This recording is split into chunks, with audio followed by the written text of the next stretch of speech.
Уважаеми колеги, здравейте! Днес разбрахме, че парламента най-после е приел закона за насилието над кучета и котки и това среща доста сериозна положителна тенденция в мненията в обществото. Очевидно тенденцията за насилието над българските деца не среща добър отзив и не среща съпротива, сякаш някакви хора не отглеждат тези деца, ами те са по-зле от животни. Но това е друга тема, за която ще си говорим. Пресконференция на гласа на бащите. Представям участниците от ляво надясно, от ваше ляво надясно, от себе си Стефан Августинов съм аз, един от изпълнителните членове на управителния съвет на гласа на бащите, Константин Димов, член на съвета на учредителите на гласа на бащите, Андрей Едрев, изпълнителен член на управителния съвет на гласа на бащите, адвокат Росен Рашков, наш консултант и един от най-добрите адвокати по семейно наказателно право в България. След това е Васил Ружин, поводът, за който сме се събрали, чието дете, 4-годишната Ева, беше отвлечена от майката и до ден днешен със съдействието на институциите и противозаконни и противоконституционни действия е държано буквално в плен. Това са мои думи. Не ангажирам Васил с тях. След това имаме Андрей Мачуганов, третия изпълнителен член на гласа на бащите, Велян Петков, член на съвета на учредителите на гласа на бащите и Андреас Шмидт, немски гражданин, чието дете също е отвлечено в България от майката. Така че това са хората, които ще участват. Само няколко думи за това, което се случва с Васил, защото първо с него ще започнем. Детето е присъдено на бащата по привременни мерки с решение на Софийски районен съд. Решение, което е влязло в сила. На 16 май детето е предадено в режим на лични отношения на майката. На 19 май майката отказва да върне детето. Майката се казва Божидара Христова. Женена е за бившия депутат от БСП Михаил Христов. Оттам нататък започват ходене по мъките. Детето е отвлечено, включително има писмени документи, в които се казва, че детето е в чужбина. Обърнете внимание, 4-годишно дете е в чужбина. Паспорта е във Васил Ружин, като човек, на когото са присъдени временно родителските права с привременни мерки. Последва безкрайно търсене на детето и издаване на заповед за издирване в шенгенското пространство от българската полиция. В крайна сметка на 3 юли Софийски районен съд, 158 състав, решава, че поведението на майката е недопустимо, тя няма родителски капацитет и срещите между нея и детето ще се осъществяват в контактен център, само в рамките на 3 часа седмично. Въпреки това, Васил успява сам да намери детето си в Слънчев бряг. След 2 дни, мисля, че на 5 юли беше. И на 5 и на 6 юли двамата с Константин Димов се опитваха да вземат детето, да си върнат детето. В крайна сметка полицията и прокуратурата отказаха съдействие. Са отказали, аз не съм присъствал, са отказали съдействие, те ще ни разкажат повече за случая. И детето, въпреки че всички права са при бащата, не му е върнато. Няколко дни по-късно, с скоростта на светлината, получаваме заповед за незабавна защита срещу Васил Ружин. Какво значи със скоростта на светлината? Означава, че от часа на разпределяне на съда, на състава на съда в 14:15 на 10 юли до издаването на заповед, определение и заповед, които са по 2 страници, т.е. изискват физическо време, са минали час и 15 минути.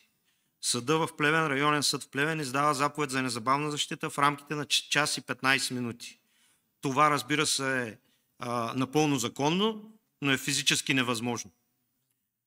Физически не е възможно от разпределението на съда до издаването на заповедта да се направи това нещо за час и 15 минути. Съдията трябва да получи разпределението, да се запознае с документите по делото, да ги изчете внимателно, да вземе решение, да извърши определени проверки и след това да издаде заповедта. Тази заповед е издадена, след което на другата сутрин буквално има издадени 2 заповеди за незабавна защита срещу майката на детето Божидара Христова и пастрока Михаил Христов. Има данни за насилие на пастрока, има заплахи за убийство от Михаил Христов срещу Васил Ружин. Има образувани преписки, има нахлуване в апартамента на Васил Ружин, блъскане на възрастните му баба и дядо и така нататък. Всичките тези неща обаче съда игнорира. И тук настъпва страшното. Свиква се координационен механизъм. Има един координационен механизъм, който българската държава е определила кои са органите по закрила на детето. И в този координационен механизъм Васил първо не е поканен. Неизвестно защо се появява шефката на районен съд Плевен, която разпорежда какво да се случва и всъщност казва, че заповед за незабавна защита, обърнете внимание, документ, който е задължителен за всички, съгласно Закона за защита на домашно насилие, не бива да се изпълняват, защото тези заповеди за незабавна защита нямали достатъчна сила пред заповедта от Плевенския съд. И сега ще ви пуснем запис на шефката на РДСП. В която е упоменато местоживеенето на детето е с приоритет на другите 2 заповеди за незабавна защита и над определението с определени привременни мерки. Няколко пъти това нещо го повтори. В която е упоменато местоживеенето на детето е с приоритет на другите 2 заповеди за незабавна защита и над определението с определени привременни мерки. В момента чувате... Няколко пъти това нещо го повтори. Това е шефката на РДСП, регионална дирекция за социално подпомагане в Пловдив, в Плевен, казва се Росица Виткова. Тази жена в момента чухте как тя нарушава Конституцията на Република България и законодателството на Република България. И мнението, което беше изразено на свикания координационен механизъм, е от председател на районен съд и тълкуването на решението на председателя на районен съд или на изказаните предположения, мнения, разтълкуване на тези нормативни документи, които се издават от компетентния съд, не може да се тълкува нито от вас, нито от мен. Така че нека компетентните институции да се произнесат във връзка с постъпилата жалба от господин Ружин. Аз много се радвам, че тя е адресирана и до прокуратурата, за да могат те да се произнесат за правотата на нашите твърдения, на твърденията на председателя на районен съд Плевен, за да може наистина едно така много компетентно мнение да бъде изразено. Защото в момента нито аз, нито вие сме в позицията в правото и с образованието си да даваме тълкователни решения на това нещо. Така че, ако искате да оставиме нещата да бъдат тълкувани от съответните специалисти и правоимащите лица.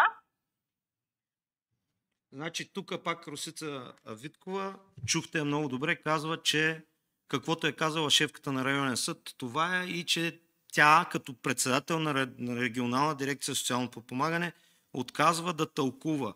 Само да ви кажа, заповед за незабавна защита не се тълкува. Тя се изпълнява и съгласно член 21 от Закона за защита от домашно насилие се изпълнява от органите на полицията, от органите на МВР. Нито прокуратурата, нито съда имат работа да се занимават с тези неща. Сега, само ще ви изчета какво пише в заповедта и след това давам думата на Васил Ружин, защото той ще ви разкаже повече подробности. Заповедта на основание член 21 алинея 1 от ЗЗДН се изпълнява от полицейските органи по местоживеене на ответника. Заповедта има действие до издаване на заповед на защита и подлежи на моментално незабавно изпълнение. Тоест, тук имаме серия от нарушения от длъжностни лица, някои от които съставляват деяния по наказателния кодекс, но нека да чуем Васил и след това ще говорим и за останалите неща. Така, това, което вече Стефан обясни, даде яснота обща около картината с случая с детето е, че въпреки в сила влезли съдебни определения, въпреки цялата работа, която е свършена по това дело за родителски права, за да се определи кой е най-добрият интерес на детето, майката абсолютно самоволно, подкрепена от своя съпруг, не изпълнява закона вече над 60 дни.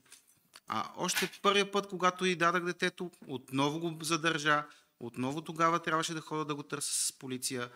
Тогава беше направен един много ужасен клип, в който детето беше принудено да твърди едни неща, които после прокуратурата провери изключително обстойно и излезе с решение, че няма извършено престъпление и че майката се опитва да направи набеждаване с цел да има оправдание да задържа детето. И това явно е нейн стил на мислене или нейн стил или техен стил изобщо на поведение в този процес. Така, тъй като аз съм човек, който смята, че детето трябва да контактува с двамата си родители, на 16 май дадах детето, за да може детето да общува и с майка си, както определил и съда, както смятам и че е редно.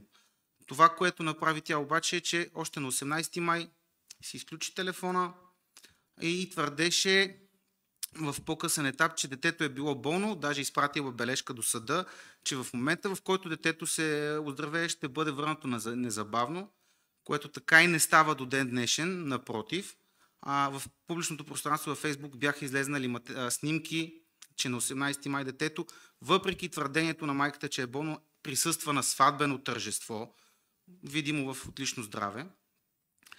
След това вече започнаха тези актове на насилие, които аз смятам, че съдът не може да не уважи, въпреки че до момента поведението на председателката, на състава, която води делото за домашно насилие в Плевен, откъдето е издадена заповедта срещу мене, пренебрегва всички доказателства, които съм ми дал до момента и съм представил.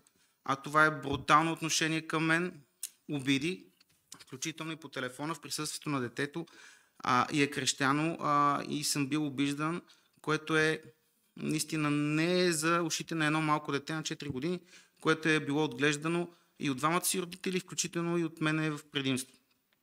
Така че това, което се случва е безпрецедентен акт на погазване на закона. Няма как, при положение, че районен съд е издал 2 заповеди за незабавна защита на база документи, на база доказателства, които съм му представил.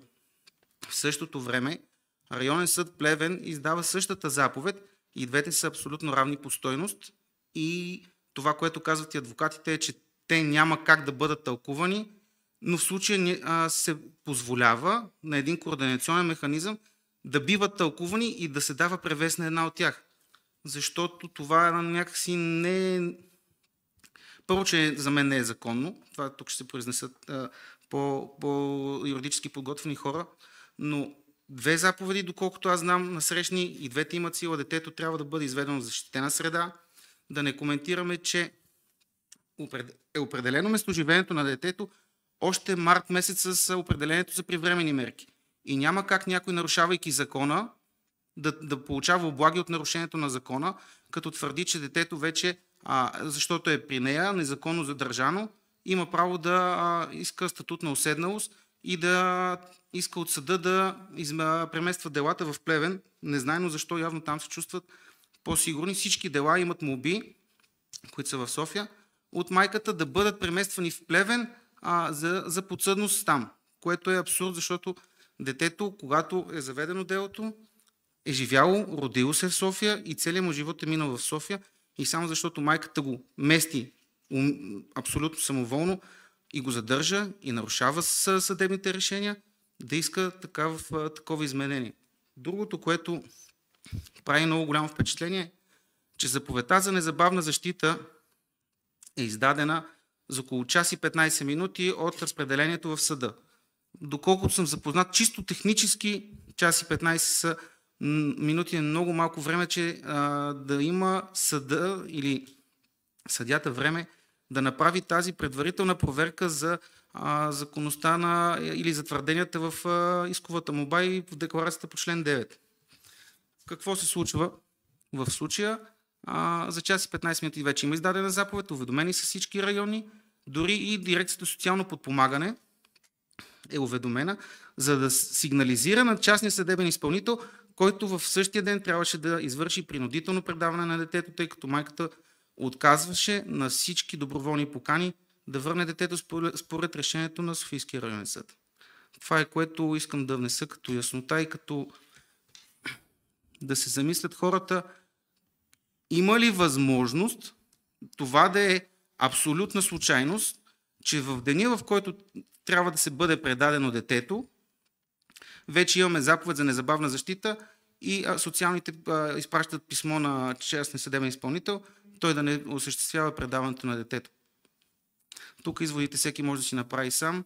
Отделно не ми го побира ума как може председател на районен съд да изобщо да отива при положение, че е запознат с закона, тъй като стои по-високо в иерархията, за да бъде на тази позиция и да тълкува извън съда съдебни заповеди на друг съд, което за мен е абсолютно безумие в правовия ред в тази държава и няма как това да остане без да бъде дадена гласност на този случай, защото може би, ако това се случи сега и ние позволим това да се случи, много майки и бащи, не говорим, тук сме се събрали повече мъже, но със сигурност има и жени, които може би са били в такава ситуация.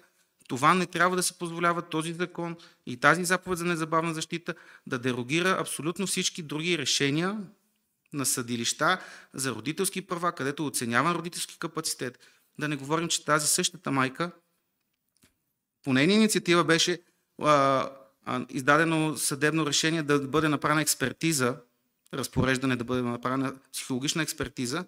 Същата тази жена не дойде на психологичната експертиза и не доведе детето на психологичната експертиза, което е явен знак, че тя прикрива нещо и не иска да й се бъде направена експертиза. Явно защото може би смята, че няма да бъде положителен резултат от тази експертиза. Но фактът е, че детето се отчуждава.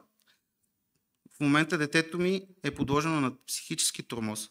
Това мога да го заявя абсолютно отговорно, защото аз съм чул записите, аз говорих с детето, последно на 1 юни, когато детето ми каза: тате, карат ме да казвам, че ме биеш. Следователно, на друг разговор, Михаил Христов, докато се опитвам да го убеда да ми даде да чуя детето, крещи по детето и казва: ела да кажеш на баща ти, че не искаш да ходиш при него. Ако това не е тормоз и това не е насилие, не знам кое е.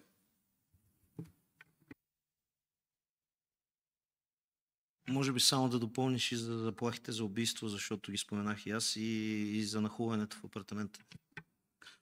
Те са толкова много неща, че наистина не знам как да приключа и аз. На 19 юни, в деня, в който беше съдебно заседание за родителски права, на което майката не се яви, беше представлявана от своя адвокат, който каза, че тя е съобщила на самата адвокатка, че в 10:30, че няма да идва, и изпратила едно писмо до съда, че трябва да се грижи за съпруга си, тъй като той има нужда от това, защото тя била личен асистент на него. В същото време, малко по-късно от съдебното заседание, час и половина някъде след него, ми се обаждат Михаил и Божидара в разговор по телефона и ми казват: ето, видя ли, че ти нищо не можеш да направиш? Ако ние решим, може да си правим каквото си искаме. Имам 12 паспорта и 10 лични карти и мога да замина където си пожелая, защото имам финансовата възможност и няма никога да си видиш детето. Преди това, минутка преди това ми беше заявено: ще те ликвидирам физически и психически.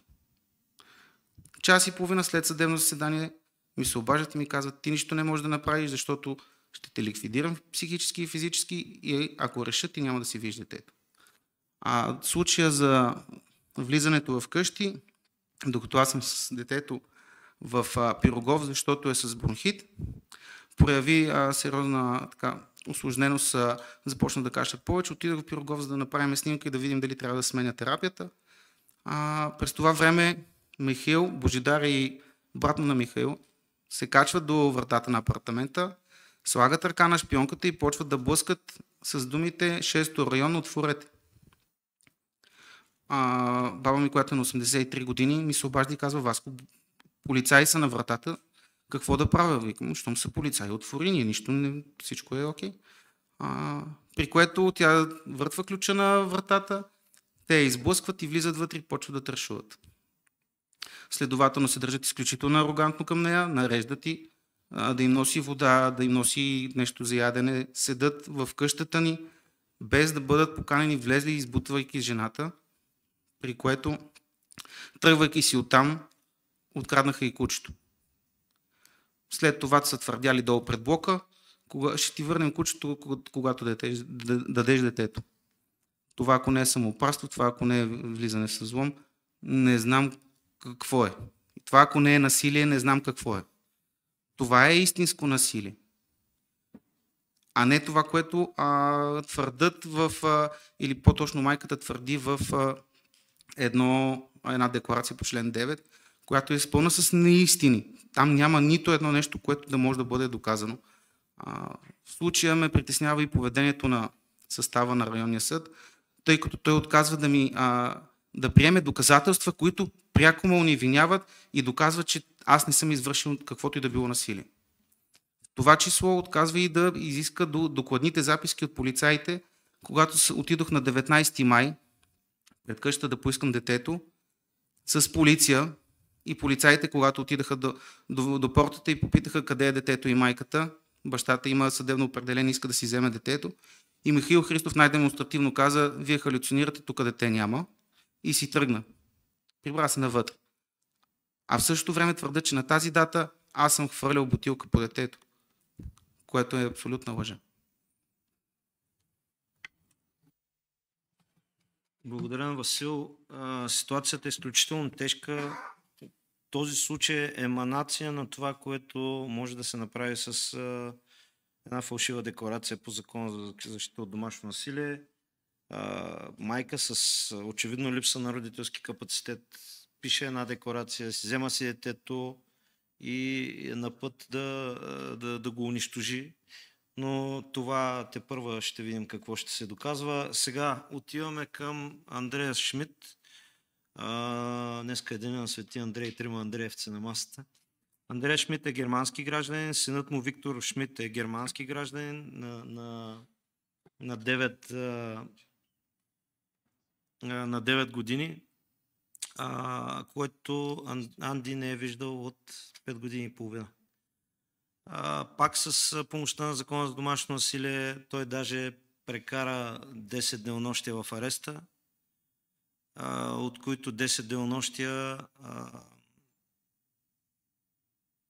мисля, че после осъди прокуратурата за 20 000 лева, но нека Анди да каже повече подробности за случая си и мисля, че ще го каже на български. Stefan, merci. Казвам се Андреас Шмидт от Nürnberg съм и живея в София по 10 дни в месеца. Аз и бившата ми съпруга Ана Алексеева Шмидт имаме син на 9 години, Виктор Имануел Шмидт. За съжаление, не съм го виждал от 5 години и половин. Това са 2000 дни, с изключение на няколко часа. На този етап искам да си върна към сина си: "Викторе, аз съм тати. Обичам те много, ми липсваш. Обещавам ти, че ще се боря като лъв, докато се видим отново." Предварително накратко, аз съм като германец, един приятел от България. Обичам София, обичам природата, хората, културата, историята, Господинов, но това, което се случва тук от години след раздяла с бащи и деца, не е просто случайно несфункционираща система. Сега бих искал накратко да разкажа своята история и как се стигна до тук. Причините са сходни с тези на другите бащи, говорили преди мен.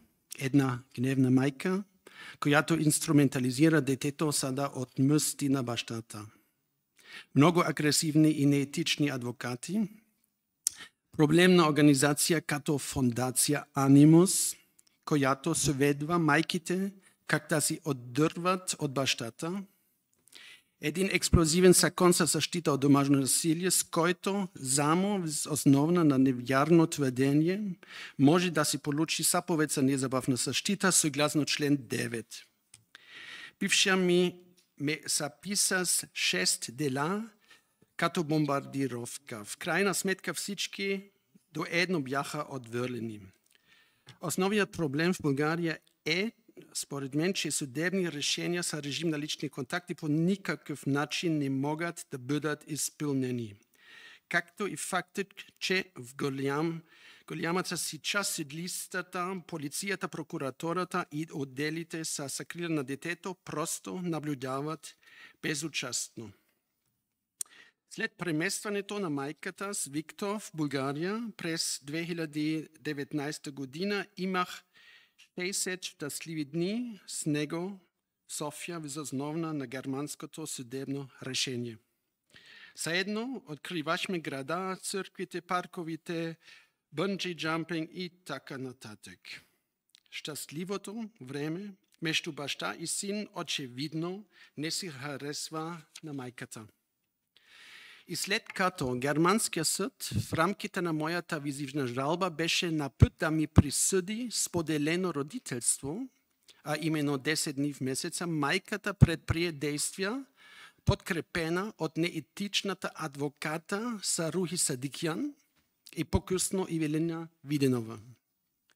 Сътрудничество фондация Анимус в началото на януари 2020 година тя ме вкара за няколко дни в ареста с основа на невярно твърдение и паралелно издейства заповед за защита от Софийски районен съд.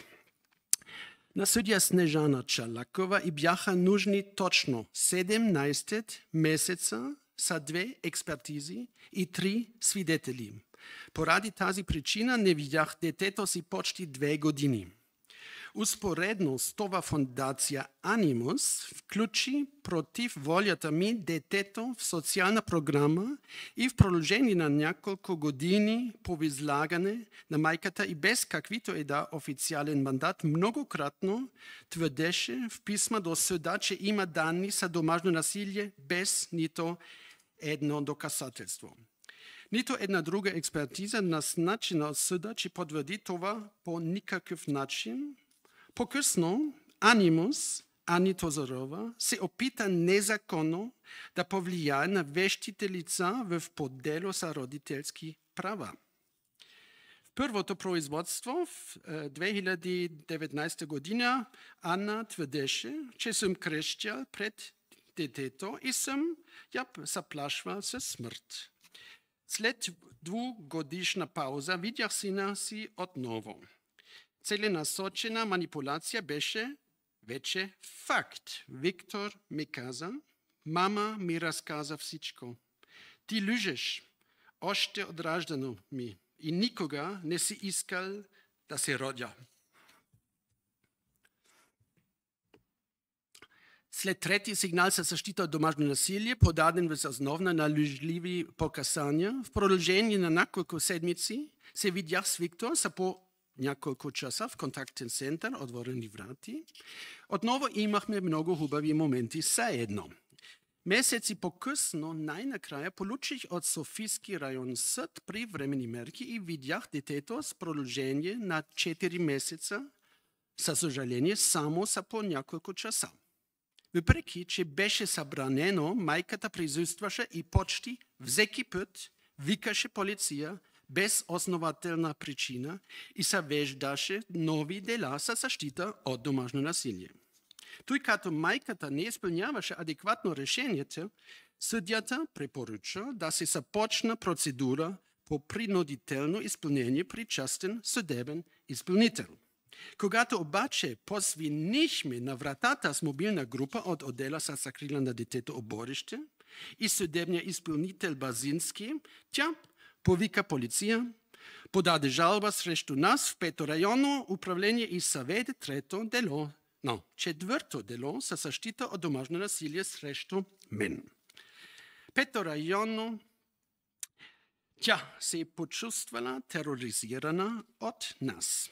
Значи, в България е достатъчно само едно чувство. След вашият режим на лични контакти, тя изобщо не спази. За последен път видях Виктор през май 2023 година. Прекарахме прекрасни часове в Вижения парк, Коколандия и в Динопарка към Военна академия Раковски. 6 месеца след предизвиканото от нея прекъсване на контакта, той за първи път ми каза: няма да дойда с теб. Страх ме от теб.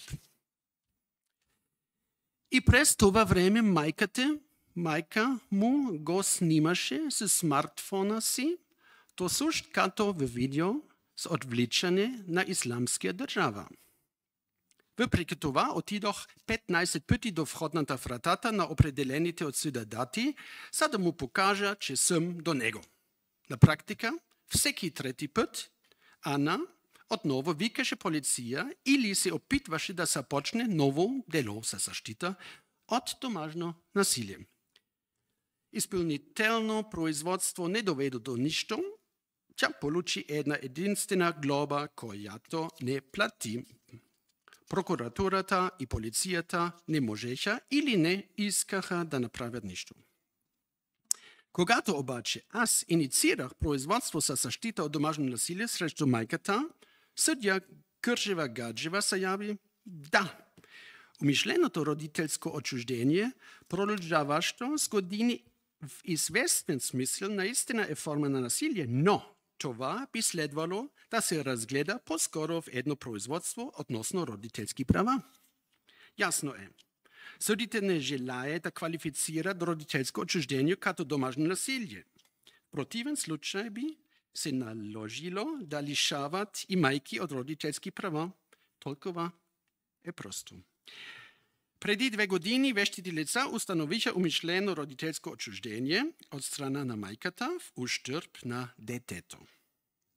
Въпреки това, съдия Божнакова от Софийски район съд се забави 2 години с постановяването на съдебно решение. То излезе преди 6 седмици, но все още не е влияло в сила.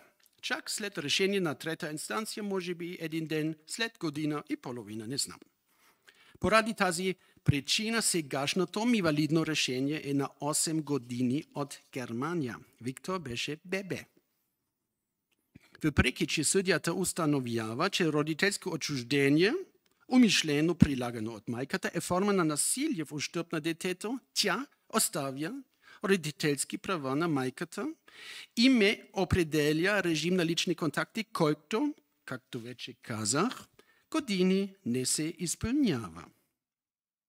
Факт е, че майката е изсъдена на първа инстанция за престъпление по член 182 от Наказателен кодекс, притежава нисък родителски капацитет, ще в продължение на години е игнорирала институциите за закрила на детето и е бомбардирала баща с незаконосъобразни производства за защита от насилие и че от 5 години възпрепятства контакта на детето с баща.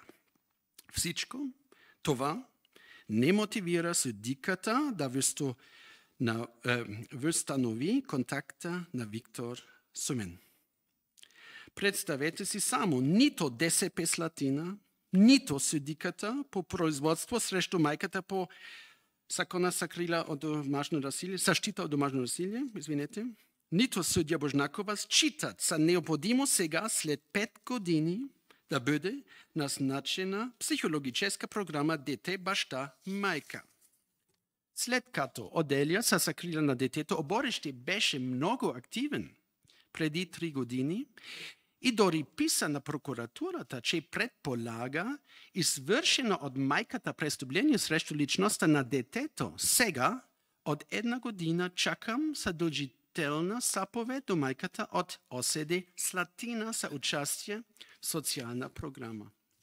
Въпреки, че отделът е задлъжен да направи това съгласно закона за закрила на детето и методическите указания на Държавната агенция за закрила на детето, той не предприема нищо. Защо? Предполагам, че има много огромен натиск от страна на майката, нейните адвокати и също от организация, фондация Анимус. Единственият шанс да видя отново детето си през следващите години е Софийският градски съд да прехвърли родителски права на мен. И така, бих искал отново да обобщя. Трагедията за моят дете Виктор, за Васил и дъщеря му Ева и за много други деца и бащи в България има сходни причини. Една несфункционираща система, майки, неетични адвокати, частни организации като Анимус, често лошо обучени съдии и недисфункционален семейен кодекс. Отдели за закрила на детето, на който, за съжаление, често им липсват инструментите за ефективна намеса, един експлозивен закон за защита от домашно насилие и неспособността на българската държава да приложи принудително съдебните решения чрез полицията и съдебните изпълнители. Искам някой от противниците на споделеното родителство, например Горгорова, Дамянов, Абрамова, Кристанова, Чомарова и останалите, да каже лично в лицето на мен и на сина ми, Виктор, това, което твърдят публично, по идеологически и финансови причини и въпреки, че знаят, че е гротеска лъжа, че родителското отчуждение е измислица на бащите, за да отклоняват вниманието от домашното насилие и за да отнемат родителските права на майките. Искам Виктор да може да обича и двамата си родители, мама и татко. Нито повече, нито по-малко. Благодаря. Благодаря на Анди. Класически случай. Сега Велян, чието дете пак с намесата на фондация Анимус, за да се отдалечи от него, е обявено за болно от тежка болест, но той ще ви разкаже повече подробности. Здравейте, казвам се Велян Петков. От почти 3 години не мога да видя самостоятелно сина си. Виждам го за секунди, 2 пъти месечно. Откъде да започна всичко? Започна много преди 3 години, започна преди 6 години с бавната съдебна система. Минал съм по повечето от нещата, които предишни говорящите казаха, с изключение на това, че аз не съм осъждан по закона за защита от домашното насилие, нито са издавани заповеди срещу мен. Но не е било и необходимо. При мен отчуждаването не започна, но влезна в активната си фаза точно преди 3 години през 2 седмици. Тогава детето изчезна за около 1 месец и после почна да казва едни думи, които и Стефан преди няколко дни чу. Вече 3 години ги чувам тези думи. И тръгна ходене по мъките. Подаваш сигнали в отдел за закрила на детето, те първоначално те гледат като някакъв насилник. Трябва да има причина, не може просто така. Извикват майката, вместо да проверят как седат нещата, записват дословно тя какво им казва, записват или най-вероятно записват какво и детето казва, слагат го в доклада, родителския конфликт, няма отчуждаване, оправите се. Първият ми пробив беше някъде около февруари, той е единствен 2023 година, когато в крайна сметка служители на ДСП Люлин наистина направиха необходимото. успяха да говорят с детето и детето пред тях се е изпуснало. То е написано в доклад. Обръща се към майка си и казва: мамо, забравих какво трябваше да кажа. Те са го записали това. Издават заповед за ползване на социална услуга. И тук свършва всичко хубаво, защото изпълнителя на социалната услуга е същия, който е и при седящия вляво от мене Андреас, фундация Анимус. В продължение на около година аз разбрах още през лятото, че всъщност заповедта не се изпълнява. Че работата по случая е прекратена. Подадох жалба. Мисля, че за първата жалба въобще не ми беше отговорено. На третата или четвъртата ми беше отговорено в началото на 2024 година, че всъщност заповедта се изпълнява. После това беше повторено. Първо от ДСП Люлин, после в писмо от РДСП София град. Аз бях убеден, че наистина не се изпълнява. В случая може и да е било за добро, защото като си ме преди кой щеше да изпълнява, едва ли щеше да стане по-добре.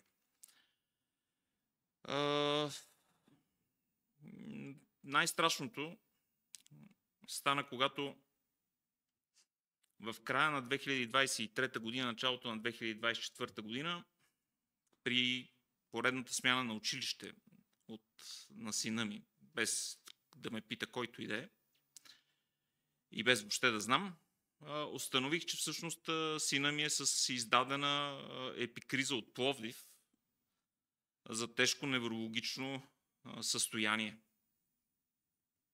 Тежко неврологично състояние, което е имало съмнение през 2018 година, но през 2019 година в януари в София, където се намират и двете клиники, които са специализирани в детска психиатрия, в тази, която е най-реномирана от тях, в Александровска болница, дадоха становище, че не става дума за това. Просто детето страда от най-вече от случващото се най-вероятно между родителите.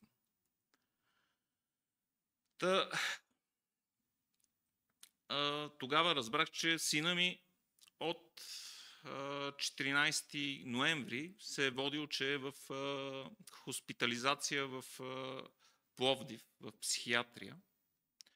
До, по памет, мисля, че беше 19 декември. Проблема беше, че през всичките тези дни, с изключение на един, синът ми, имах документи, е бил на училище в София. Или е бил в болничен, като е преглеждан в медицински кабинет в София. И както и да го смятахме, се оказа, че той няма как да е бил повече от 2 дни там.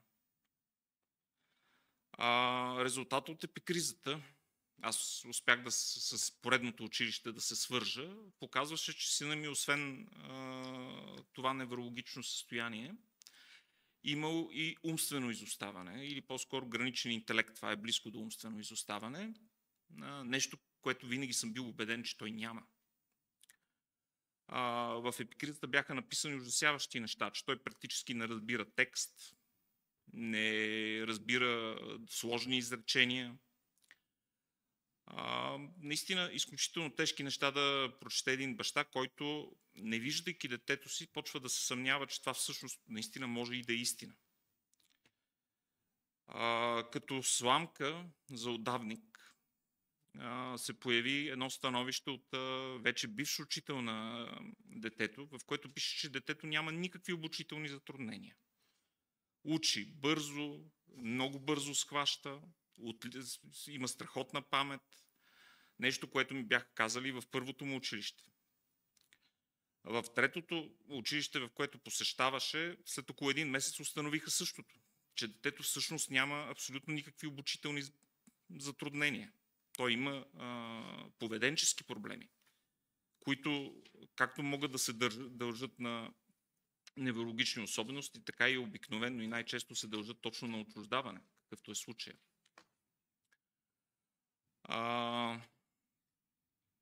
И от тогава аз водя една битка, за да докажа, че сина ми има право на бъдеще. Че детето ми всъщност не страда от това, което са му приписали. Само ще ви дам един пример. През последната учебна година той има 105 отлични оценки.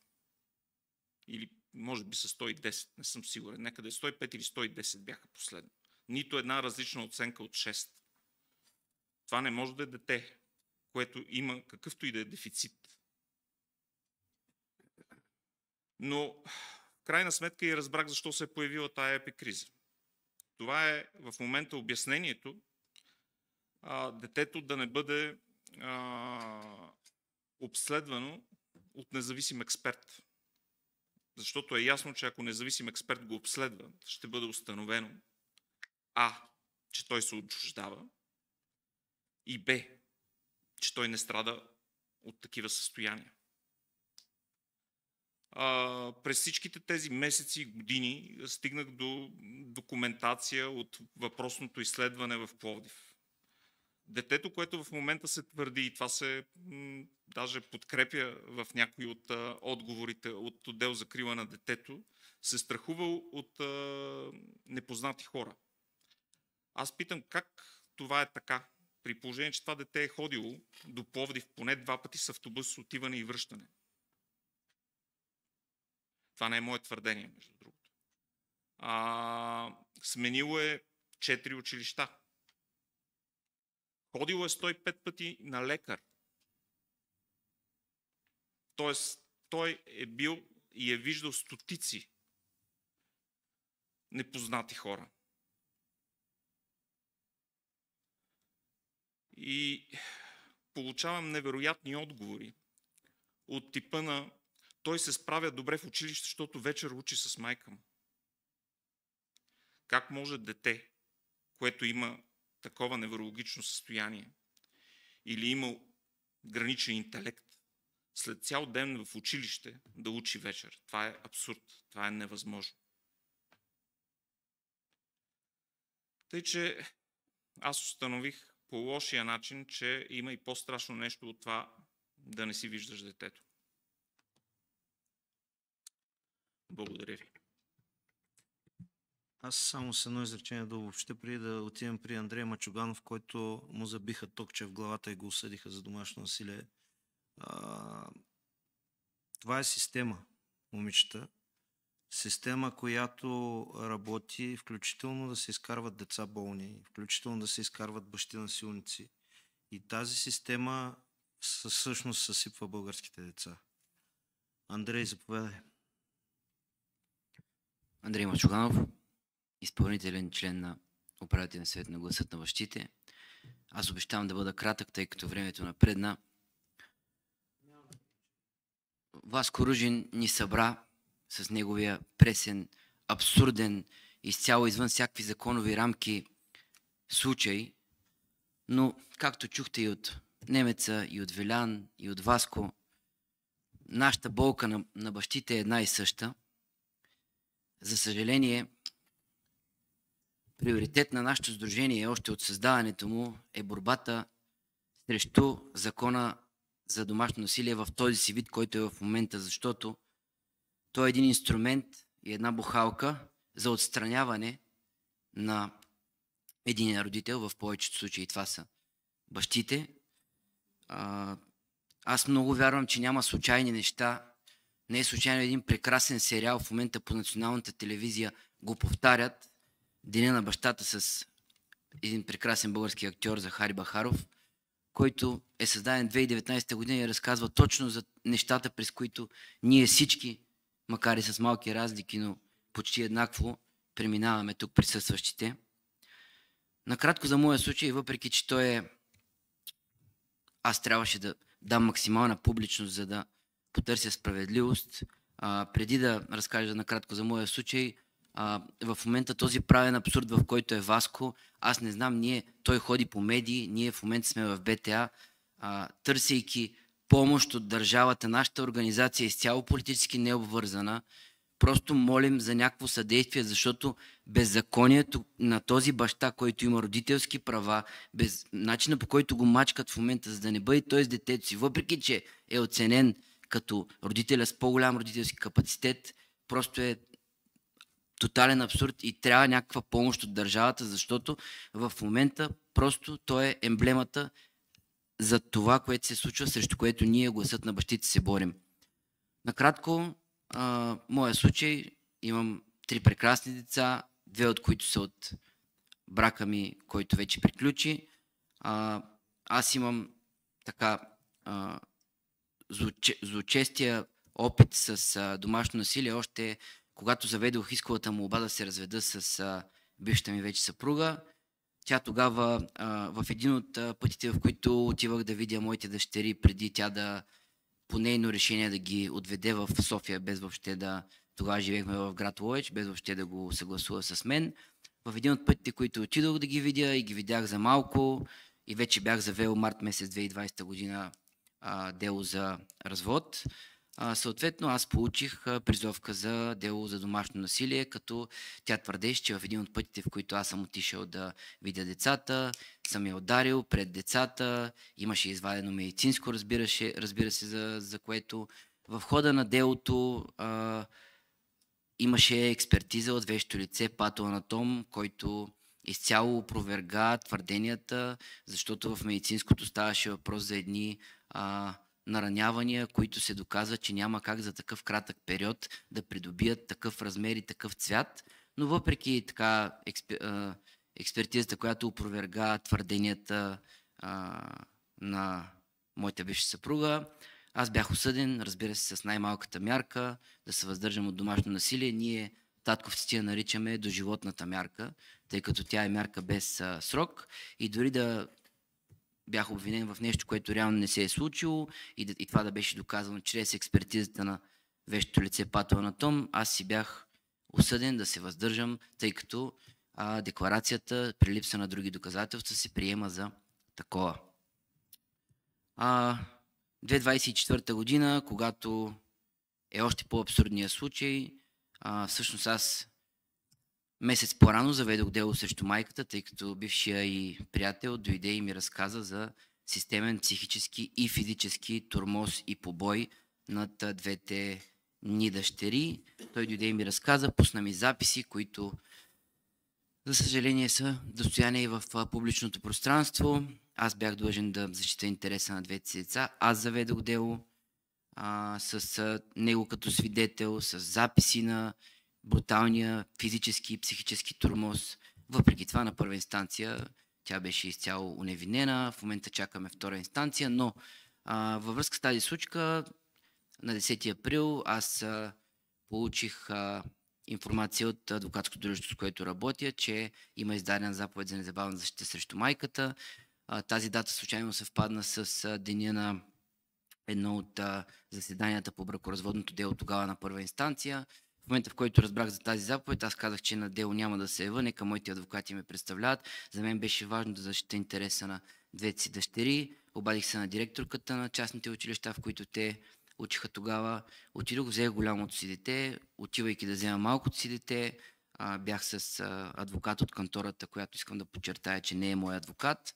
Отивайки пред детската градина, разбрах, че всъщност директорката на градината е предупредила майката, че аз съм се обадил и че има такава заповед. Тогава тя дойде също в детската градина и се развиха едни доста грозни случки. Знам, че напредваме с времето, затова ще бъда кратък. Общо взето, аз в присъствието на адвокат, която не беше моя упълномощен адвокат тогава, а беше взета с мен за свидетел и пред очите на моите две деца и пред това трето лице като свидетел и пред един от учителите, който неволно стана свидетел на случилото се, майката се опита да замине с децата, въпреки заповедта, за която аз тогава се опитвах най-учтиво да я обясна. И в опитите си тя с токчета ме нарита, както в главата, така и в тялото. Бяхме седнали в нейната кола и тя ме риташе пред очите на децата, както и пред очите на въпросната дама и пред очите на учителя, който стана свидетел на всичко. Те са дали техните показания. Имаше досъдебно производство, в което безспорно имаше експертиза, тъй като пък имаше и камери на случилото се. Всичко беше документирано и в крайна сметка в досъдебното производство експертизата, нейното заключение, тъй като пак казвам, че всичко беше заснето от камери, само ще зачита. Съгласно експертно заключение Еди Коеси, се наблюдава как жената, описана в експертиза с син костюм Катя Мачуганова, влиза предна дясна врата на белия автомобил. Да влиза през предна дясна врата на белия автомобил. От записи става ясно как тя нанася удари с крак към мястото на водача, след което се наблюдава боричкане. При експертното изследване не е установено мъжът от записите Андрей Мачуганов да нанася каквито и да е удари на жената. И въпреки досъдебното производство, въпреки свидетелите и техните показания, двама независими свидетели, които се покриват изцяло, въпреки че това стана пред очите на моите деца и въпреки камерите, аз от ищец с насрещна искова молба, твърдейки се, че е станало съвсем различно нещо, твърдейки се, че аз съм я ударил в гърба, вътре в самото заведение, учебно заведение, въпреки че други свидетели съвсем ясно заявиха при показанията им, че аз не съм стъпвал в самата сграда. Катя беше уневинена на 2 инстанции, а аз бях осъден отново с най-малката мярка да се въздържам от домашно насилие и аз от един човек потърсил правата си за това, че ми беше нанесена лека телесна повреда. Бих искал да кажа, че в момента има досъдебно производство, инициирано от мен. Потърсил съм помощ в прокуратурата и то не е завършило. Въпреки всичкото това, аз от един човек търсещ помощ чрез закона за защита от домашно насилие, станах съответно насилник, което е абсолютната класика на всички бащи случая.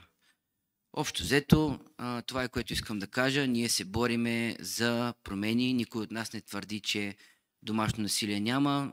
Колегата Андрей Едрев след малко ще има възможността да поговори малко с статистика, но просто самия закон е използван като бухалка, като средство за разплата. Аз не мога да разбера при така съществуващата правна норма в момента, ако двама родители с или без брак, без значение се разделят, то тогава просто трябва единия родител винаги да се съобразява с настроенията на другия, защото на първо място може този другия родител, като вземе детето при него за контакт, никога да не го върне, което е видно от случая на Васко Ружин. И на второ място, ако по някакъв начин този другия родител реши, че не е на кеф, си пуска едно дело за домашно насилие и другия родител просто бива изтриван за много месеци напред от живота на своите деца. Ние срещу това се борим и молим власт имащите да чуят тези сходни проблеми на всички хора тук, защото тук сме само няколко човека, но всъщност сме хиляди. Всеки ден на страницата и на служебния телефон получаваме обаждания. Помогнете. Така и така направиха с закона. Това не е вярно. Какво да правим? С заповед съм и така нататък. Благодаря за вниманието. Благодаря ти, Андрей. Аз само да кажа, че имаме оговорка с БТ, че можем да продължим малко повече от това, което сме. Сега ще отидем към адвокат Рашков, който професионално да изкоментира всичко това, което чу, като започнем от случая на Васко и на всички други. И само една цифра, която Деница Сачева от ГЕРБ изнесе на едни от срещите, които имахме в парламента.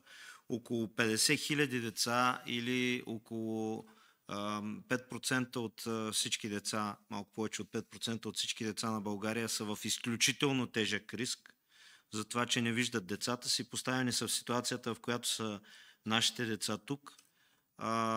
И това е ужасяващо. Общия брой на децата, които живеят с един родител в България, надхвърля 550 000. Това е над 50% от всички деца в България живеят с един родител. Статистиката е на НСИ. Адвокат Рашков, заповядайте. Благодаря. Ще започна с това, че не считам себе си за най-добрият адвокат по наказателно семейно или каквото и да е право. Благодаря за оценката, но просто опитвам да върша работата си добре, считаме за призвание. И не аз съм важният днес и в нито една от тези пресконференции, защото всеки път, когато стоя на тази маса и когато слушам всеки един от тези бащи, защото те докато говорят, виждам как кръв капе от сърцето им, ако мога да се изразя така. За всеки един родител, казвам го и от позицията на баща, знае какво означават неговите деца за него. Всеки един от тези случаи, като започнем от случая на Васил, представляват крещяща, флагрантна проява на дискриминация. Много, много тежка форма на дискриминация на всички, вероятно, хайде не на всички, но огромен процент от българските бащи и мъже. Законът за защита от домашно насилие е полово неутрален.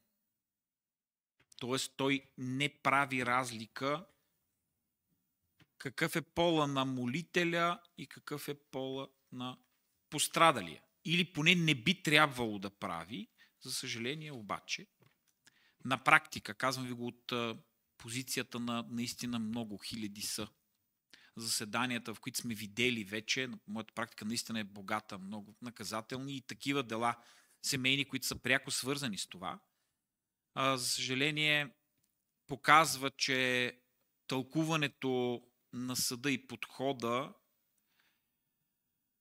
определя тези производства не като производства за защита от домашно насилие, а в огромната си част като производства за защита на жените, които твърдят, че са пострадали от домашно насилие. Не казвам, че няма насилие над жени, напротив, това е проблем, който е в целия свят. Казвам само, че в България в резултат от едно много дългогодишно обучение българските магистрати, включително и социалните работници и длъжностни лица, които са свързани с тези производства, са придобили една когнитивна нагласа. Има термин изследване в целия свят, bias се нарича тази когнитивна нагласа и тя се получава в резултат от едностранчиво обучение, което създава един стереотип. Стереотипът, че по дефиниция априори мъжът е насилник и по дефиниция априори жената е жертва. Когато тези, особено магистрати и длъжностни лица, преминат много пъти такива обучения, неизбежно започват да работи сугестията, колкото и да не им се иска да го признаят, те са хора и подлежат на такава. И когато от тях се затвърди този стереотип, те започват да търсят белези, да намерят доказателства за това, което са научили в тези обучения и се стига до ситуации, в които едни и същи белези, когато, да речем, бащата проявява загриженост и иска много да бъде с детето, съдът го определя като прекалено желание за власт и контрол. Същите белези, когато са от страната на майката, биват квалифицирани като една загрижена майка, висок родителски капацитет. Колко по-ясен белег за двоен стандарт. Категорично проява на дискриминация, много тежка форма, изключително тежка форма. Този проблем не е само в България, той е в целия свят. Има правени множество, десетки, дори може би са стотици. Аз съм стигнал до десетки проучвания, с които разполагам и е правена статистика, в които е изследвано това едностранчиво обучение до какво води, включително и са предложени методи както да бъде преодоляно тази когнитивна нагласа. Защото то води до толкова тежко несправедливо правосъдие, че на практика е липса на правосъдие. Съдът се превръща в инструмент, той се инструментализира от тези, които искат да го наложат като модел на мислене. Разбира се, тук не е мястото да го обсъждаме, но трябва да се знае откъде, какъв е генезисът. Това са НПО-та, неправителствени организации, които получават директно субсидиране, получават грантове за всеки един случай отчетен на жена в риск или която е пострадала от домашно насилие и високата цифра на ефективност, която те представят, която разбира се е абсолютно манипулирана и фалшива, за нея те получават пари. Тоест, грозната истина е, че отново става дума за пари и се продават като заложници семейните отношения, децата стават заложници на това, за да може някой друг, трети лица да изкара пари. Това е грозната истина.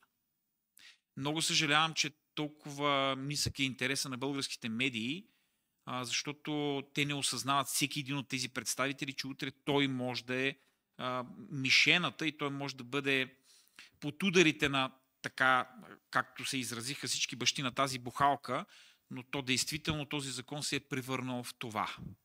То е една много добра идея, която вече е мутирала, видоизменила се и се е превърнала в средство административно, правно, съдебно за репресии и за разчистване на сметки в кавички. Законът много спешно трябва да бъде реформиран. Много спешно, 5 или 6 точки, защото няма на къде да се отстъпва повече. На първо място, разбира се, трябва издаваните заповеди за незабавна защита, и друг път сме го казвали, да подлежат на съдебен контрол. Не може един съдебен състав да решава и да зависи от него, защото той може да е предубеден, може да има такава когнитивна нагласа вече. Недопустимо е да приключват производствата само на базата на тази декларация, която отново статистически е доказано, че в 2/3 и повече дори, 3/4 от случаите е неистинна. Тя е лъжа. Прокуратурата бездейства, не прилага закона да потърси наказателна отговорност от тези, които са злоупотребили, защото това е чиста проба злоупотреба с право и престъпление, разбира се. По кой от съставите 313 или 290 отделен въпрос ще бъде подведено, но трябва да бъде потърсена отговорност. Проблемът е, че не се прави. Понеже тук ме помолиха да коментирам, може би, първо случая, с който започнахме, аз съм втрещен от това, което се е случило, от подхода на институциите. Трудно мога да преброя дори вероятните състави на престъпления, които може би са изпълнени. Като започнем от, не знам, нахлуването и опита за нахлуване в жилище, ако това се е случило в такъв вид, там е множество плеяда от състави. Разбира се, прокуратурата трябва да се произнесе, но вероятно член 274 представят се за длъжностни лица, каквито те не са. Разбира се, ако е имало насилствено влизане, отнемане на вещ, там вероятно има не само самоуправство, може би има грабеж. Заплахите, заканите за убийство са отделен състав на престъпление, член 144 алинея 3. Изобщо не мога аз лично да асимилирам как може институциите да бездействат по такъв начин, но може би до някъде отговор на този въпрос дава поведението на председателя на районния съд в Плевен, който, ако това се е случило, говорим за много тежки нарушения, дори в определени хипотези, вероятно, аз не казвам, че е така, защото не знам фактологията, но ако там са давани твърдения и разпореждания към други органи, без да има компетентност и тези разпореждания са да не се изпълнява Софийска заповед, това си е осуетяване на изпълнение на такава заповед, член 296 от Наказателния кодекс. Ако двете лица, които имат забрана, майката и втория и мъж, настоящ, те са при децата в нарушение на тази заповед, на детето, да, това всъщност консумира състава веднага, при положение, че тази заповед е връчена и не председателят на районния съд е този, който може да определя кога да действа една заповед. Това е абсурдно. Вие очевидно, не знам, не разбирате каква проява на тежка форма на липса на компетентност на влизане в чужда правна сфера. Какъв точно се явява районен съд Плевен? 5-та инстанция в България или конкретния съдия няма право да тълкува чуждите съдебни актове. Той дори не е инстанция над тях. Само горната инстанция може да постанови нещо различно. Как ще определя един магистрат, че една заповед ще да се прилага с примат? Примат действително, т.е. примат означава, че се прилага една правна норма пред друга и тя има надмощие, да кажем, примат имат европейските правни норми над националните, когато има колизия. Тук няма такъв примат, когато става дума за две заповеди насрещни за домашно насилие. Всяко едно от лицата, които е обект в тези заповеди, трябва да не приближава детето, децата и в този случай, разбира се, социалните трябва да предприемат действия по извеждане на тези деца, настаняване в лица от близкия семейен кръг, макар извън семейство, баба, дядо обикновено. Не съществува такъв способ даден съдебен състав или още по-зле председател да казва какво няма да се изпълнява. Тук не знам къде спи инспектората към ВСС, прокуратурата дори. И мисля, че случая не може да бъде подаден до Плевенската прокуратура, защото очевидно става дума за много тежък конфликт на интереси. Лично според мен трябва тук да се сезира Върховна касационна прокуратура, може дори главния прокурор и ВСС, за да бъде изтеглен целият случай извън този съдебен район, щом председателят на районния съд си позволява такива своеволия. Апропо, такъв координационен съвет няма легална основа, няма правна основа. Не знам на кой и на каква база е решил, че ще го прави и ще се правят тълкувани и твърдения, кое да се изпълнява и кое не. Аз толкова флагрантно, крещящо незачитане на закона, неспазване, нарушаване на закона много трудно мога да си представя.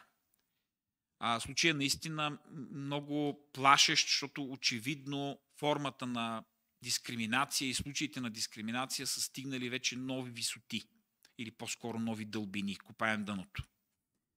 Разбира се, всеки един от тези случаи, които другите бащи разказаха, е не по-малко важен. За всеки един от тях той е неговия свят, защото децата за всеки родител са неговия свят, те са най-важното. По случая на господин Мачуганов има вече висящо производство в Европейския съд правата на човека за това, че той стана обект на такава дискриминация. Предстои, разбира се, да видим дали той ще бъде допуснат, разгледан и какъв ще е изхода, но това, което той каза като факти, действително нещата са такива. Имам пряко наблюдение на това. Как един баща, който потърси и е потърсил защита за децата си, в крайна сметка бива обявен за насилник. Може би насилието е, че е потърсил защита на децата си и на себе си. Това всичкото само обаче, ако лицето е мъж, баща, във всички случаи, в които майката търси и извършва такива действия и търси такава защита, аз поне на които съм бил свидетел, получава тази защита и се здобива с тези решения, бих казал, незабавно, изключително бързо.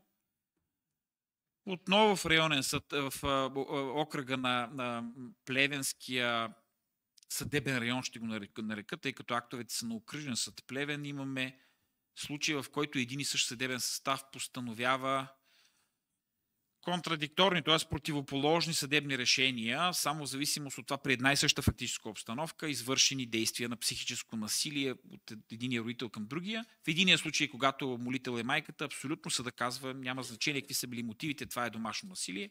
В случаите, когато обаче молител е баща, мъж, съда започва да разсъждава, че действително имало такива актове, но не била такава идеята, тя не искала майката това да го направи, имала друго желание, друг мотив, т.е. субективна страна опитва да изследва и в известна степен очевидно, такова изискване в закона няма, оправдава майката и казва, че няма домашно насилие. Пореден случай такъв от този съдебен район, в който очевидно изключително тежко се дискриминират бащите. Разбира се, че трябва да бъде разгледан всеки един от посочените случаи и разбира се, че трябва много спешно този закон да бъде ремонтиран. Така в кавички го казвам, за да спре да бъде бухалка и да започне да работи така както е създаден и с целта, с която е създаден, да получават защита всички лица, които са пострадали от домашно насилие, защото статистиката показва, колкото и да не им се вярва на всички тези НПО-та с чуждо финансиране, че жените са дори по-честия извършител на домашно насилие, просто от друг вид, психическо. Мъжете, действително, като по-силния пол, техните прояви са повече физически, но законът поставя на абсолютно равна основа физическото и психическото насилие. И в тази връзка трябва да получават всички лица, които са станали жертва на такова насилие, трябва да получават защита, а спрямо извършителите трябва да действат мерки, независимо от техния пол. Нещо, което е много важно, трябва да бъдат извадени децата с тези мерки да доближават техните родители, да ги доближават, когато става дума за междуродителски конфликт, тъй като и друг път съм го казвал, големия проблем на този закон е, че той слага на една плоскост насилие, дори и психическо, между родителите пред децата с насилие върху самите деца. Пример давам, родителите се карат пред децата, това е приравнено с това някой от родителите или и двамата, не дай си Боже, бият децата физически. На равна плоскост. Абсурд. Пълен абсурд, не само правен и житейски. Разбира се, че не могат и не трябва да бъдат на една плоскост. Това също трябва да бъде променено успешно в закона.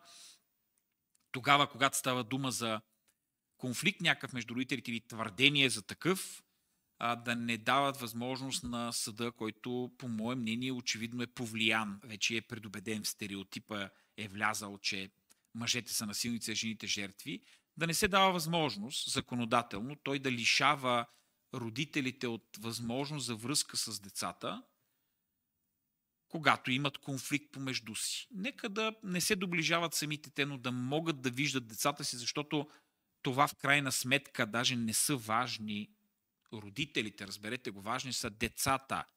Децата биват увредени всеки един път, когато това се случва.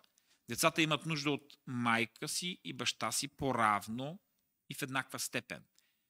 Стремежа, изобщо най-добрия, висшия интерес на детето е за него условията да бъдат създадени, тези условия като сурогат, като заместител, след като се разделили родителите, да бъдат създадени такива условия, че детето да живее в среда и в място и в, как да кажа, атмосфера, която е най-близка до тази, която би имало, ако родителите бяха заедно. Това е целта на всички тези производства. Недопустимо и абсолютно превратно се ползва този закон за разчистване на сметки, за получаване на някакво процесуално предимство, тъй като действително има примат, т.е. има приоритет на постановените заповеди, когато има постановена заповед за незабавна защита или заповед за защита, член 15, алинея 10 от Закона за защита от домашно насилие, тя се прилага с приоритет на това, което е постановено по привременни мерки. При висящо производство пък алинея 9 казва, че се изпраща тази заповед до съда по бракоразводното дело или пък за родителски права, който трябва да вземе предвид и да премести, да съобрази тази заповед и да премести децата с друго местоживеене. Това е обаче единственият примат. Няма вариант, в който една заповед да е по-силна, с по-голяма тежест от друга. И именно това такова тълкуване, абсурдно, разбира се, са направили в съдебния район на Плевен. За мен е наложително. Още повече, ако е станало извън съда, там прокуратурата трябва да се задейства. Аз ви казах, тук, понеже очевидно има конфликт на интереси, трябва да бъде на апелативно или на още по-високо ниво и главна прокуратура, включително и ВСС, да разпореди проверка какво точно се случва и в качеството на какви изобщо участват магистратите. Това нарушава техния интегритет. Нямат право съдиите и прокурорите, изобщо магистратите, да дават консултации правни. Просто нямат право да го правят извън актовете, където те се произнасят. В качеството на какъв участва съдията, даже пък председател, който е административен ръководител на тези съдии. Ами, очевидно, никой от районен съд в Плевен от тук нататък не трябва да гледа случай, който е свързан с семейството на Васил Ружи. Няма основание, защото там има много тежък конфликт на интереси вече. Те са изразили мнение. Как точно ще гледат негови дела и разбира се, при тази компетентност, която е преместена чрез незаконосъобразно извеждане на детето. тъй като детето по-голямата част от времето е било в София, действително закона до 24-та година или 3-та по спомен, компетентността на съда по закона за защита от домашно насилие се определяше от настоящия адрес на детето, законодателя го промени и се определя от местопребиваването. Но това местопребиваване трябва да има някаква трайност. Тоест, то първо детето, да речем, ако е получило привременни мерки и действително е отишло при майка си и е прибивавало там 2 месеца, 3, или пък ако бащата има действаща заповед и за това детето е при майката, да, действително тогава компетентността ще се премести. Но в този случай тя просто няма как да е преместена, затова и той е получил тази защита от Софийски районен съд. Такива абсурди правни и такива тежки колизии тепърва ще ставаме свидетели на тях, докато законът се ползва не по предназначение, а като оръжие на родителите, които воюват помежду си и слагат в залог своите деца.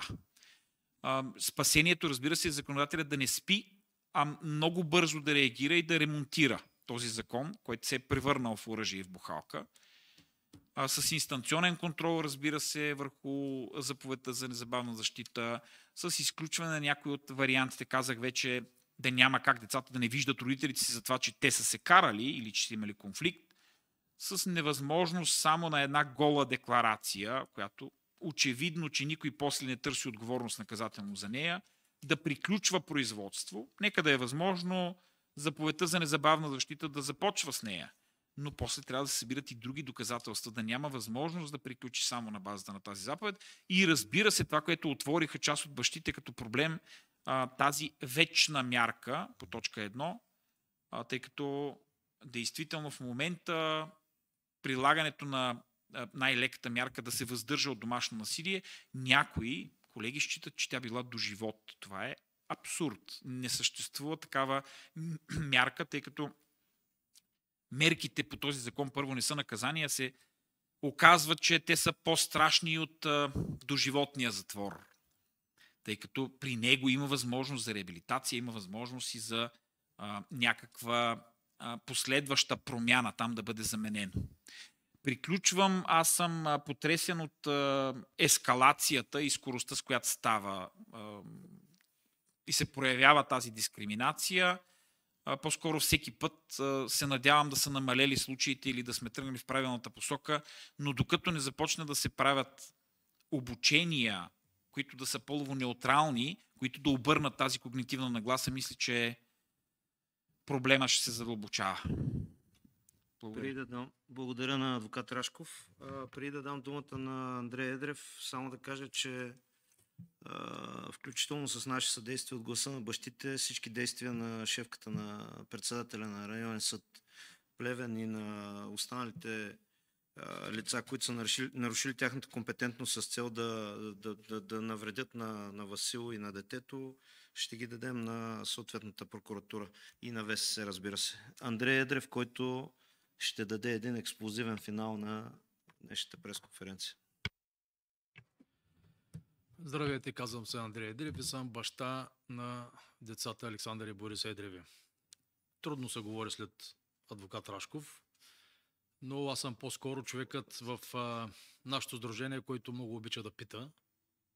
Любознателен съм и искам да науча все повече и повече за тази измислица Закон за защита от домашно насилие. Много от колегите ми мислят, че трябва промяна. Аз мисля, че този закон просто трябва да бъде обявен като противоконституционен и да изчезне от правния свят на Република България, както и в целия свят. Не може на така наречените жертви на домашно насилие да се дава право да избират по кой ред да се гледа тяхното насилие. Много малко хора знаят, поради функционална неграмотност или умишлена престъпност, че доказателствата, които се използват в гражданския процес, са едни и доказателствата, които се използват в наказателния процес, са други. Не може да се гледа насилие по реда на ГПК, т.е. където вината се предполага. Не може на твърдение да се извършват репресивни действия срещу родител и неговото дете в противоречие с всички европейски закони, всички световни закони и всички природни закони. Не може,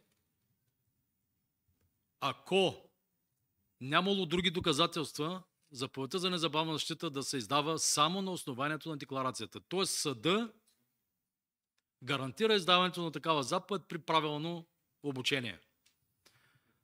А защо е правилно обучението, ще ви кажа.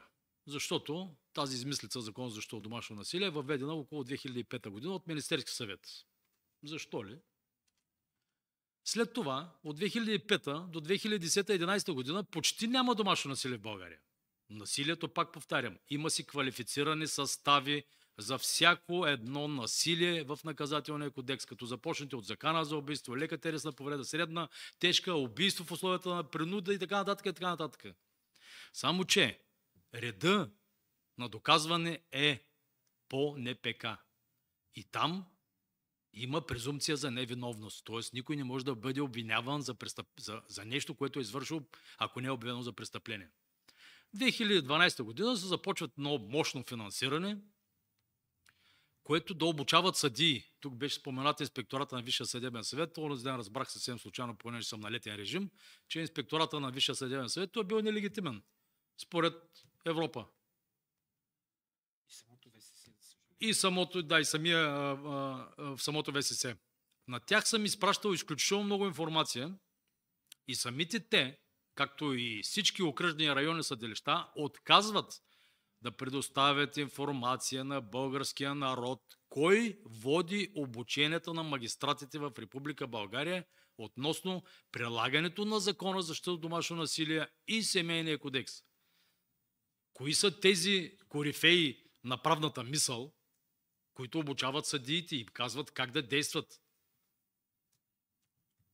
Кои са тези високо интелигентни и квалифицирани лица, които да могат да дават уклон и посока на това как ще се развие едно производство по Закона за защита от домашно насилие? Аз лично, в лично качество, има издадени срещу мене 3 заповеди за незабавна защита. Нито една от тях не е потвърдена, като всички състави са казали, че няма данни за насилие, нито срещу майката, нито срещу децата, нито срещу който и да е било.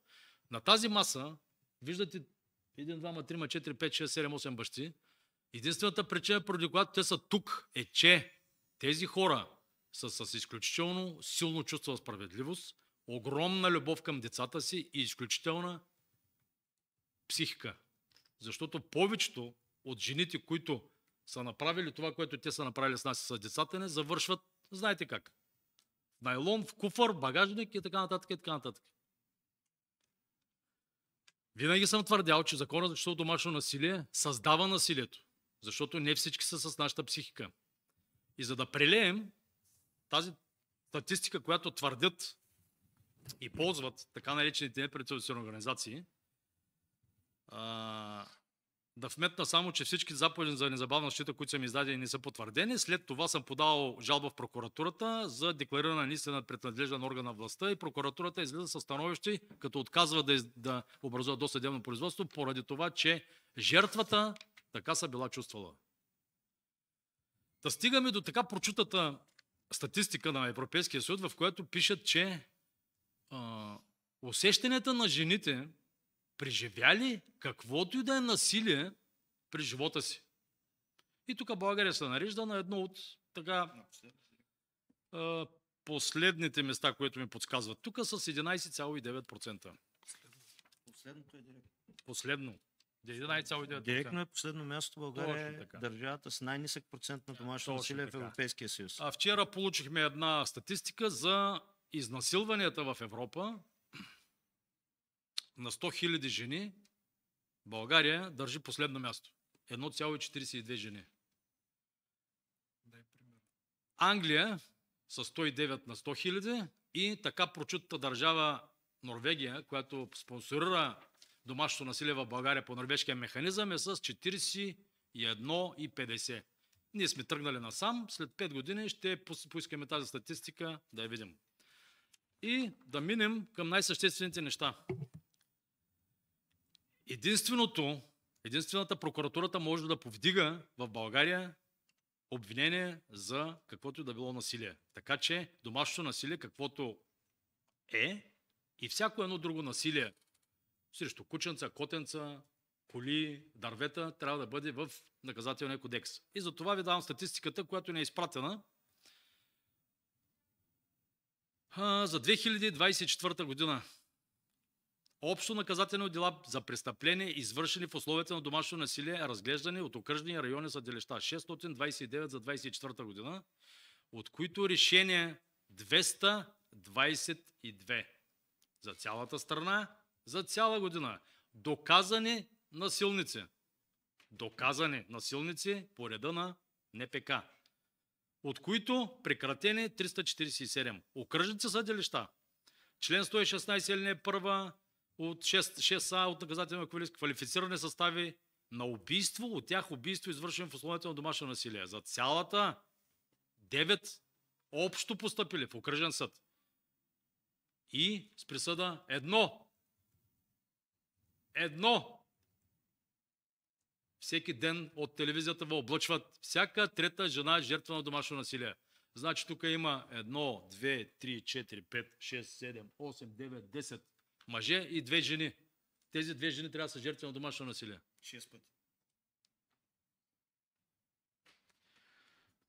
По леките форми на домашно насилие, член 143 алинея 3, точка 1 от НК, принуда в условията на домашно насилие. 14 образувани дела, присъди 1. Следене в условията на домашно насилие. 16 образувани дела, присъди 4. Квалифициран състав за отвличане от тях в условията на домашно насилие. Образувани 5, присъди 1. Квалифициран състав на убийство. От тях убийство извършват в условията на домашно насилие. Образувани дела за 24 година. 9, присъда 1. Това е истината за насилието, включително и домашното насилие в България. Благодаря. Само извиняйте, ще се намеся като допълнение в това, което Андрей Едрев каза. Направих си труда да потърся и в предходните дни и сега включително обученията в Националния институт по правосъдие, може да ги провери всеки в интернет. Те са с много тежка форма отново на дискриминация, защото са полово определени. Там се говори за превенция на насилието над жени. На това се обучават съдиите.